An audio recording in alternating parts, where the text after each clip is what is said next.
السلام علیکم ناظرین آج کا ہمارا ٹاپک پاکستان کی وہ شخصیت ہے جس کے کارنامے تو لاتعداد ہیں، لیکن اس ویڈیو میں ہم آپ کو اس شخصیت کی زندگی کے چند اہم پہلوؤں پر نظر ڈالیں گے۔ جی ناظرین، آج ہم عمران خان کے بارے میں کچھ معلومات دے رہے ہیں اور آج کے ہمارے اس ویڈیو کا ٹاپک بھی عمران خان ہے۔ ناظرین، عمران خان ہی وہ واحد شخصیت ہیں جن کا نام پاکستان کے ساتھ ساتھ اسلامی ممالک میں بھی یکساں مشہور ہے۔ ناظرین، عمران خان کا نام ان کے ذاتی، سیاسی اور زندگی کے ہر پہلو سے جانا جاتا ہے۔ عمران خان کی زندگی کا کوئی بھی حصہ کھول لیں، آپ کو عمران خان اپنی زندگی کے ہر دور میں ایک غیر معمولی شخصیت کے طور پر نظر آئے گا۔ تو ناظرین، عمران خان نے اپنی سیاسی، سماجی، ذاتی اور کرکٹ کی زندگی میں انقلاب برپا کر دیا۔ آپ جہاں بھی کہیں بھی جائیں گے، عمران خان ہی آپ کو نظر آئے گا۔ عمران خان نے نہ صرف پاکستان میں بلکہ اسلامی دنیا میں بھی اپنا نام روشن کیا ہے۔ جی ناظرین، سب سے پہلے تو ہم آپ کو بتاتے چلیں کہ عمران خان نیازی 15 اکتوبر 1952 کو لاہور میاں والی میں پیدا ہوئے۔ ناظرین، عمران خان کے والد کا نام اکرام اللہ خان نیازی اور والدہ کا نام شوکت خانم تھا۔ عمران خان کے بہن بھائیوں میں ان کی بہن علیمہ خانم، عظمیٰ خانم، ربینہ خانم اور رانی خانم شامل ہیں۔ ناظرین، اگر دیکھا جائے تو عمران خان کی نجی زندگی کامیاب نظر نہیں آتی اور عمران خان نے وقت کے ساتھ ساتھ 3 شادیاں کی۔ ان کی پہلی بیوی کا نام جمائمہ گولڈ سمتھ تھا، جس کے ساتھ عمران خان نے 1995 سے لے کر 2004 تک زندگی کے بندھن میں بندھے رہے اور بالآخر عمران خان نے 9 سال بعد 22 جون 2004 کو جمائمہ خان کو طلاق دے دی۔ عمران خان کے بچوں میں سلمان خان اور قاسم خان شامل ہیں، جو کہ جمائمہ سمتھ سے ہیں۔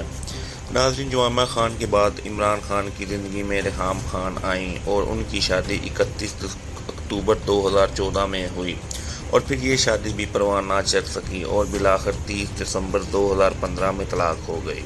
اور پھر عمران خان کی زندگی میں بشریٰ بی بی آئی اور پھر عمران خان کی شادی 18 فروری 2018 کو بشریٰ بی بی سے ہوئی اور ابھی تک خان صاحب کی زندگی بشریٰ بی بی کے ساتھ بہت اچھی گزر رہی ہے۔ ناظرین، اب ہم آپ کو خان صاحب کے تعلیمی کیریئر کے بارے میں بتائیں گے کہ انہوں نے کون کون سی تعلیم حاصل کی اور کہاں سے کی۔ عمران خان نے 1972 میں کیبل کالج آکسفورڈ گئے اور وہاں سے 1975 میں فلاسفی، پالیٹکس اور اکنامکس میں گریجویشن کی۔ عمران خان نے اپنی زندگی میں کرکٹ کا آغاز 18 سال کی عمر میں انگلینڈ کے خلاف ٹیسٹ سیریز میں میچ کھیل کر کیا۔ عمران خان 1982 سے لے کر 1992 تک وقفے سے ٹیم کے کپتان بن کر پاکستان کے لیے کھیلتے رہے اور بالآخر 1992 میں عمران خان نے ورلڈ کپ کی فتح کو پاکستان کے نام کیا۔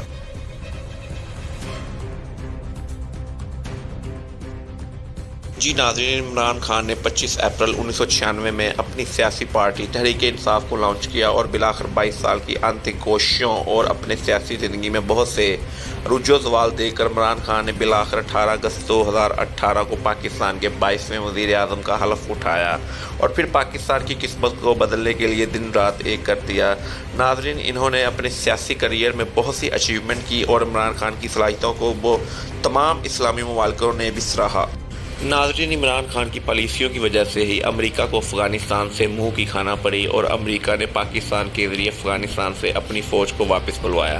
ناظرین، عمران خان نے عوام کا دل اس وقت جیت لیا تھا جب عمران خان نے جنرل اسمبلی کے 76ویں اجلاس میں اسلام کی اہمیت اور گستاخانہ خاکوں پر پابندی کی کھل کر تقریر کی اور اس طرح اسلامو فوبیا کے لیے 15 مارچ کا دن دنیا کی تاریخ میں درج کروایا۔ 15 مارچ کا مقصد ان لوگوں کو اسلام کا صحیح چہرہ دکھانا ہے جو اسلام سے نفرت کرتے ہیں۔ خان صاحب نے اپنی سیاسی دور میں لاہور اور پشاور کو شوکت خانم اور نمل یونیورسٹی جیسا تحفہ دیا۔ جی ناظرین، عمران خان چونکہ مغربی غلامی کو قبول نہ کرتا تھا اور پاکستان کے نقصان کو قبول کرنا خان صاحب کے بس میں نہیں تھا۔ عمران خان کے اس رویے کو دیکھتے ہوئے امریکہ نے ایک نئی چال چلی اور پھر عمران خان کو پاکستانی چند ضمیر فروشوں کے ساتھ مل کر ووٹ آف نو کانفیڈنس کے ذریعے عمران خان کی حکومت کو گرا دیا۔ ناظرین، آج پاکستان کا ہر پاکستانی عمران خان کو روز اول کی طرح یاد کرتا ہے اور امید کرتا ہے کہ خان صاحب دوبارہ اقتدار میں آئیں گے اور پاکستان کو مشکلوں سے نکال کر ایک نیا عظیم اور اچھا ملک بنائیں گے۔ آمین۔